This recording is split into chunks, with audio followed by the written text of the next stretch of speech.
speaking, well, of not bad, because we're going to start here with the Cleveland Cavaliers, Grant, but do you want to go through the DeAndre Hunter trade for us?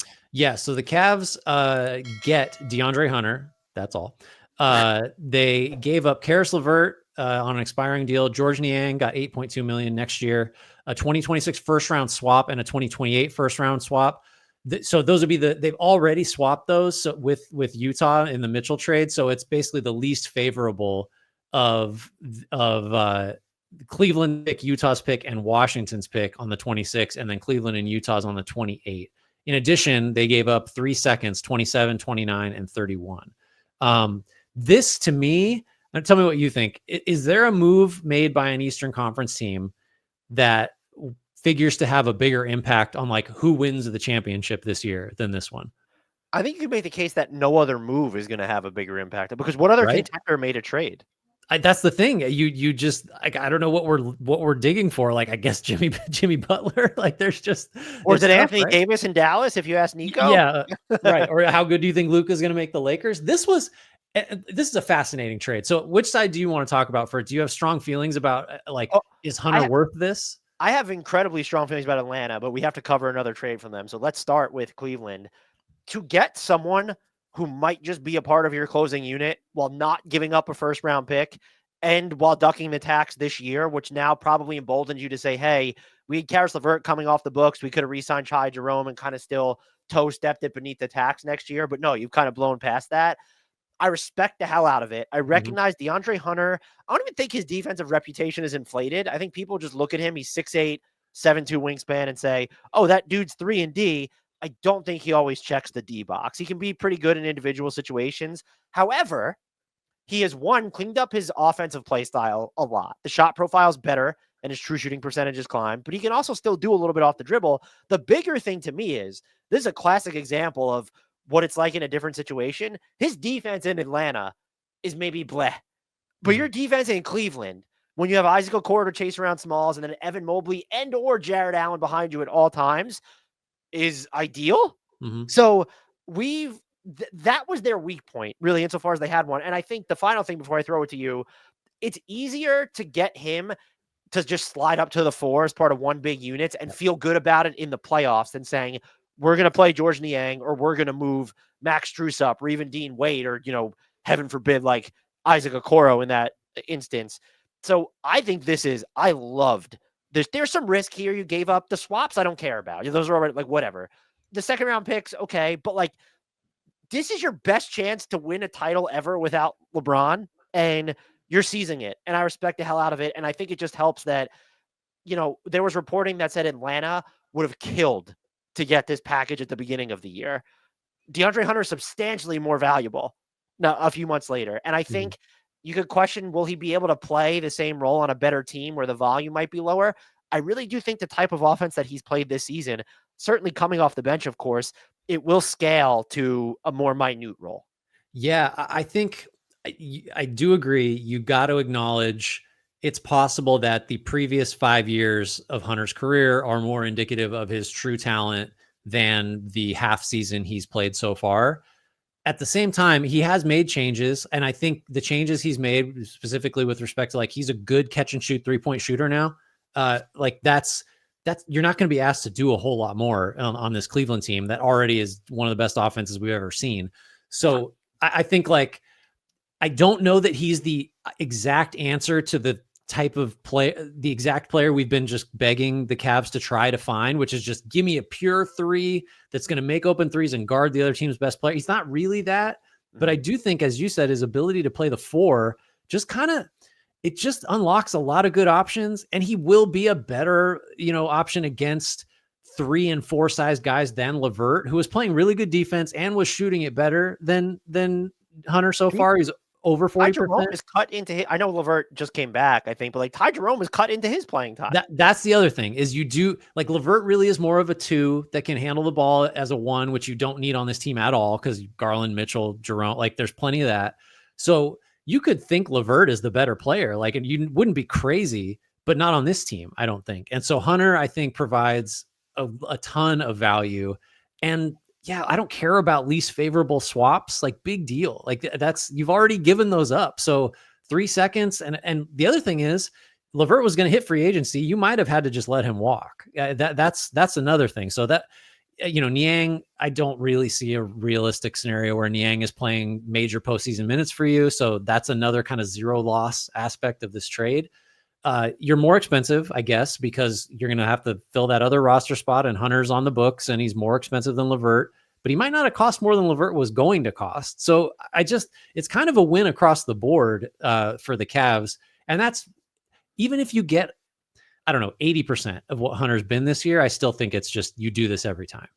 Right. And you might just wonder, okay, well, what is he going to look like in the playoffs? It's so different because Cleveland is so much more talented, can insulate him at both ends of the floor. Yeah. I do want to ask you, though, because they were linked to this player. I think we maybe it's not a good question anymore because we know what it took to get Hunter, but if it cost the same, which it wouldn't have, you would have been out your 2031 pick. Do you prefer him or Cam Johnson for this team?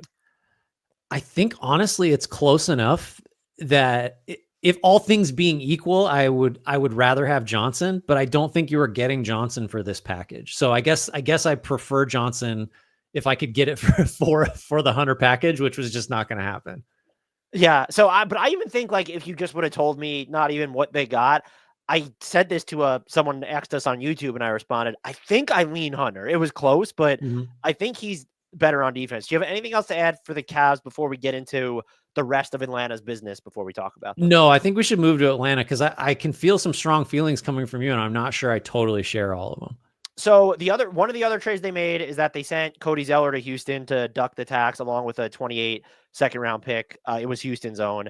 That helped them get out of the tax because the other deal that they made did not necessarily do that on their own, even though I think they ended up trimming payroll as part of it. But the Atlanta Hawks wound up trading Bogdan Bogdanovic to the Los Angeles Clippers. And in return, they received Bones Highland and Terrence Mann. But also as part of that trade, Atlanta sent out 3 second round picks to the Clippers, Minnesota's 2025 second, Memphis's 2026 second, which is protected 43-60. So you only get it if it falls in the top 42. And then they sent out the Clippers 2027 second round pick. I understand this deal since you're waiting for the strong thoughts from me. I understand this deal based off how Bogdan Bogdanovic has played this year. He has not been healthy. He has not been good. So I think you can look at this and say that's like a C, maybe a solid C plus. Like Terrence Mann comes in, not going to give you necessarily a ton of consistent offense. Will defend his butt off. You have him, Reese Shea, Dyson Daniels. You can do some pretty funky stuff there defensively now. But you gave up 3 second round picks. And I think the bigger thing for me is they don't own their own pick this year. And yet they seem determined to surround Trae Young with as little spacing as possible on the offensive end now. And you could say, well, isn't it admirable to kind of zig or at least run your team without regard for a bad mistake that was already made? Sure, there is. But then I would circle back to the DeAndre Hunter deal and say, if that was because I've come around to the idea for the most part, unless you're the Bulls, basically, and maybe even the Kings, I don't think they looked at better deals and said, you know what? No, we're going to take this Cleveland one.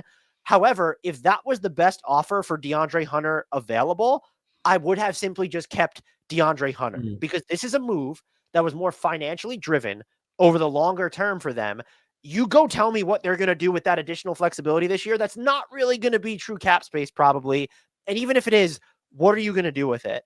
So I think this was just a bunch of, not even for the sake of making moves. I think this was just a really bad deadline overall for Atlanta. They probably could have made the Bogdanovic trade on its own and then ducked the tax with Zeller, and I would have been fine. Yeah. But I just think this team just kind of reinforced itself as the pinnacle of mediocrity. It does feel a little bit that way. I didn't love Atlanta's deadline by any stretch. I kind of understand it. And they're in a tough spot because like you said, they don't control 25, 26, 27 first rounders. Those belong to the Spurs. And so like, look, that's a situation of their own making. So no sympathy here, but I think just given those constraints and given the quality of this team, which is diminished by Jalen Johnson going down for the year, like this isn't a team you should pay the tax on. So I get prioritizing ducking the tax and like, I also sort of get, even though we just kind of talked down the swaps in 26 and 28, like that's still, you could still point to that and say like, well, it's a little bit of first round, equity, I guess. I think LeVert actually helps them because Bogdanovic had not been good, because they need because Kobe Buffkin's hurt, because you need someone else who can dribble and pass. LeVert can do some of that, and you get a look at him, and maybe you bring him back. Maybe you're just happy with the savings. It's probably the latter, given Atlanta's general MO. It's not a good deadline. The other thing you can say in favor of Atlanta is that they probably traded Hunter at the peak of his value. Now, maybe they should have gotten more for him if he's at the peak of his value. It's kind of just a blah move for me, or a deadline for me, but I'll acknowledge it's disappointing that it's just like, yeah, they just wanted to duck the tax, and we're probably willing to take kind of suboptimal packages to do that.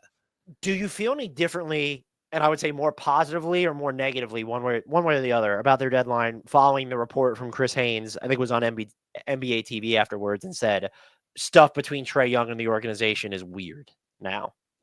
Did he say that after in like 2021 and 2022? And it feels like that's the annual Trae Young report. Well, I think now the clock starts to tick, because Trae Young has, after this season, just a year. Like, we could talk extensions for Trae Young. That's always sort of the timetable, but independent of that, it's, he has one more year left on his deal, $46 million. And then he has a player option for $49 million after that. So he is scheduled for free agency in 2026. Yeah, no, I mean, look, if you want to get back on level ground as far as your picks are concerned, moving Young makes sense. You might get 3 first back for all. Who you're not getting your own anymore. That's for no, sure. You're definitely not. Who knows? I mean, yeah, that is low key a huge bummer for the Hawks that the Spurs did get a point guard that they won't have any interest in Young. Yeah, I mean, that's inevitable. I think if you start piecing together like stars most likely to move going forward, Young has to be pretty high on that list, and I have had him there for a long time. Yeah, that I don't know how much that changes my opinion, because it's just kind of like, yeah, it's priced in. But I guess Young does give you kind of like Booker, I guess, does in Phoenix. Like, there's a ripcord to pull, I guess, which will make your landing a little softer, but it's a problem that you're like thinking of things in those terms. Yeah, I just don't. Do you look at any of these deals? I mean, the Cody Zeller one is, they ducked the tax and it only cost them a distant first round pick. That was Houston's, but a second round pick, excuse me.